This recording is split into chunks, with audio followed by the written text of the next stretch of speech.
What's going on, CrossFit Federal? It is Saturday, and with that, don't forget the Zoom class at 10 a.m. So if you are planning on attending that, I hope to see you there. If not, our workout. Let's dive right into what we're getting ourselves into. So this is going to be 1-4 time. This is going to be a heavier workout than what we've programmed in recent weeks. If you have the weight and you feel comfortable knowing that you can do these weights, use it. If you don't, use what you have and do the best you can. So this workout simply is just a chipper. We're gonna start off with 20 deadlifts. Prescribed weight on that first set is 225 for the guys, 155 for the ladies. From there we go to 20 handstand push-ups. This is any way, anyhow. Hopefully shoulders and everything are feeling recovered from a lot of the pressing we did on Tuesday, but a little bit of, if you're still a little sore, if you still got a little bit of something going on where you're still recovering, there's gonna be times when you're gonna have to do handstand push-ups and you don't feel 100%. So we should be training that stuff anyhow. From there, the reps are going to descend by 5 every time. So it goes to 15 deadlifts. The weight goes up to 75 for guys, 185 for the ladies, then 15 handstand push-ups. Right back on your bar, 10 deadlifts, 315 this time, and then 225. And then 10 handstand push-ups, and then 5 deadlifts at 365, 255, and 5 handstand push-ups. So with that, we'll talk about the standards on both of these. Again, these weights, while it might be RX, look at them as a recommendation, because not all of us are gonna have access to that many plates at home. Some of us will, and you know what? That's okay. So if we don't have it, cool, use what you got. Even if this was one weight the entire way through, like let's say you have a 185 pound plate, 185 pounds worth of plates. So when you put them all on the bar, that's what it weighs. So that would be, you know, if you're using a men's barbell, that would be a 25 pound plate, or a pair of 25s and a pair of 45s, 185 pounds. So even if you're doing this with 185 pounds, the deadlift's gonna be lighter and easier, you're gonna be able to move faster, yeah. Cool, increase your intensity and hit those handstand push-ups a little bit sooner than you would if it was heavier and you had that cumulative effect of ascending weight, descending reps. So again, working with what we have, and as we're getting into this weekend, I know people are bringing equipment back and all that sort of stuff, so it may very quickly become that we don't have that much equipment at home, and that's okay. So either way, besides that, excited to see you guys back on Monday. So be getting ready. I know we are at the gym getting ready and getting things cleaned up and organized and getting equipment back and getting things ready to hit the ground on Monday with the new regulations for phase 1.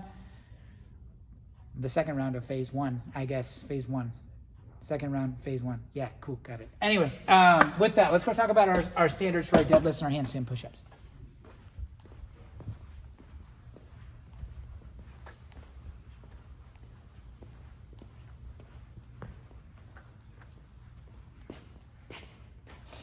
All right, so deadlift is gonna be conventional deadlift.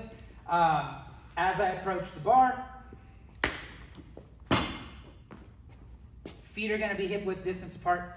Bar should be touching my shins. As I'm standing here, I can feel light contact on my shins. I should be that close to the bar when I'm setting up for my deadlift.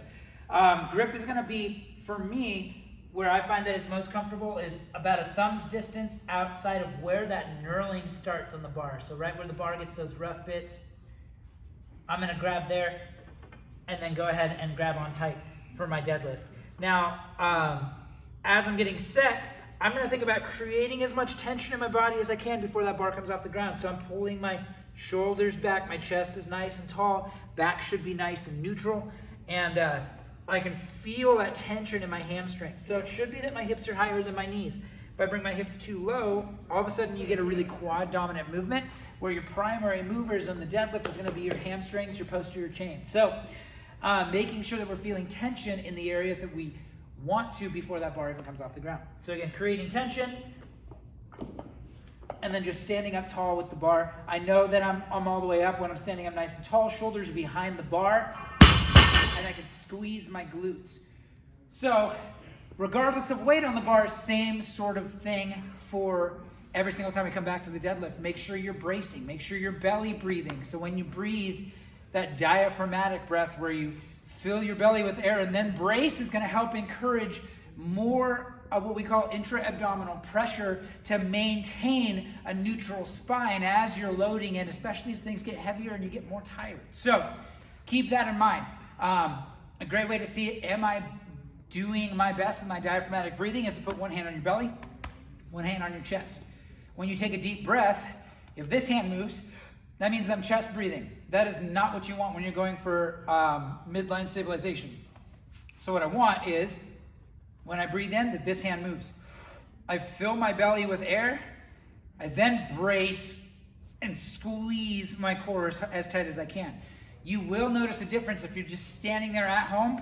If you take a breath into your chest and then squeeze, you'll feel less pressure than when you breathe into your diaphragm, when you breathe into your belly and then brace then. So you'll feel that pressure difference.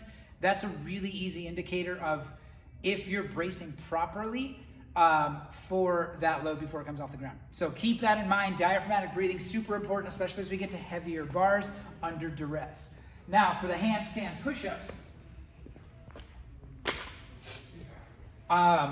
Again, this is one where maybe it's strict press or standing or seated dumbbell press or something where you're moving through that range of motion without a wall. If you don't have a wall that you feel confident kicking up on at home, something where you're too worried about damaging the wall or damaging something else, or maybe you don't have space in your garage. If you have a place to do handstand push-ups, great, do your handstand push-ups. If you don't, find a substitute that involves some sort of strict pressing to engage that same muscles and get the similar stimulus. This is really a good example of a workout. It is a classic push and pull. So I'm pulling the bar off the ground for my deadlift. I'm then pushing for my handstand push-up.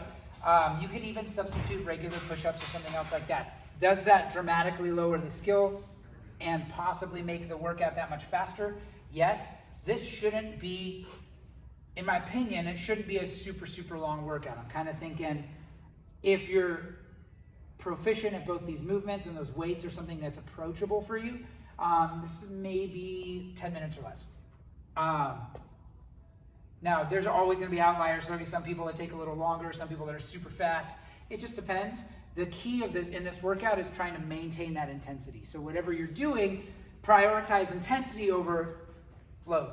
And I mean, you could say that for most CrossFit workouts that we do anyway, is prioritizing intensity, because if I can move faster and get through the work quicker and all that other stuff, I'm going to get stronger, faster, better, a whole lot sooner. That's why scaling is a beautiful thing, and oftentimes why people misapply it. So if you need to scale, scale.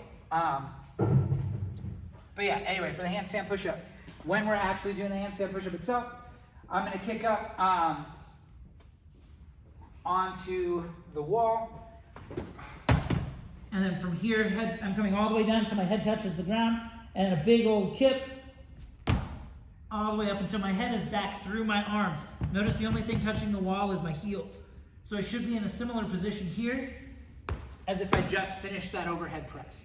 If you're in a different position, if hands are far forward, if you're craning your head back and you're looking at the floor and you're creating hyperextension in your back, all those things are faults. They're things that can be corrected fairly easily, but what I want you to think about is as you press, you're sending that head back through the window that your arms create and making sure that you're looking at the opposite wall from where you're doing your handstands. Because if you're looking down at your hands, generally you're going to create that arch in your back or that hyperextension. We want to avoid that. So that's standards on our deadlifts and our handstand push-ups. Let's take it back to the board and we'll talk about it one more time. All right, so again, today's workout starts off with 20 deadlifts, 225 for guys, 155 for the ladies, 20 handstand push-ups, 15 deadlifts, 275, 185, 15 handstand push-ups, 10 deadlifts, 315, 225, 10 handstand push-ups, and lastly 5 deadlifts at 365, 255, 5 handstand push-ups time. So with that, that's what we're getting ourselves into today. Hopefully, this is the last video we make for a while. Actually, question mark, I don't know. It might not be, because we said that before, and here we are again. So anyway, with that, guys, have fun with this one. Yes, it gets heavy. It's only 2 movements. I'm looking forward to this one myself. So yeah, with that, let's get after it.